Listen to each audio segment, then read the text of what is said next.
Welcome back to Words Around the Cross.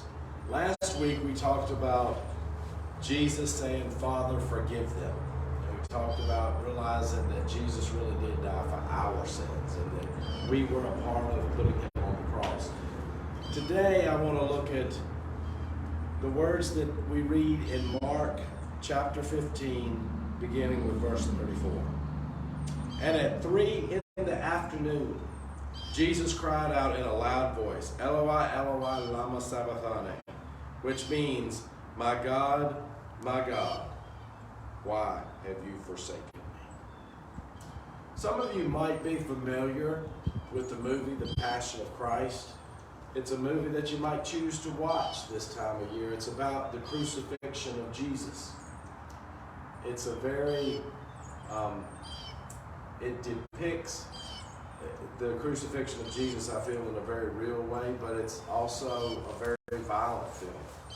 And even though it shows a lot of what Jesus went through, I'm not even sure that does it justice as to how Jesus really suffered when he was placed on the cross.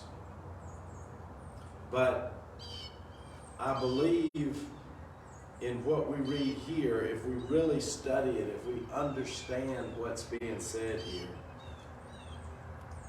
the biggest suffering, what hurt Jesus most, were not the nails.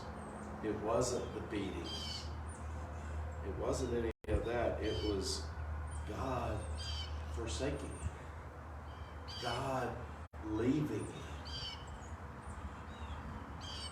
That is the most painful experience I believe Jesus ever had on the face of this earth.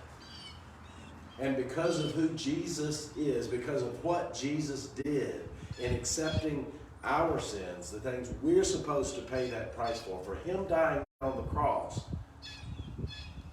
we never have to be alone without God. Never. In fact, we never are. God is always with us. There are times we may feel like God isn't with us, but that's not because God left us. That's because we have distanced ourselves from God. Because we have chosen sin over God in some way, shape, or form.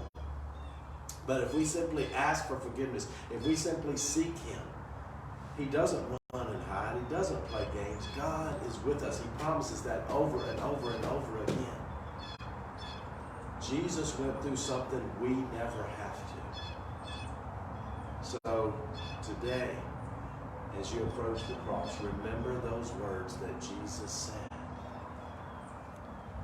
Realize that probably the most difficult pain that he went through, that departure of God from his presence, offers God's eternal presence for us, even though we don't deserve it. Have a blessed day.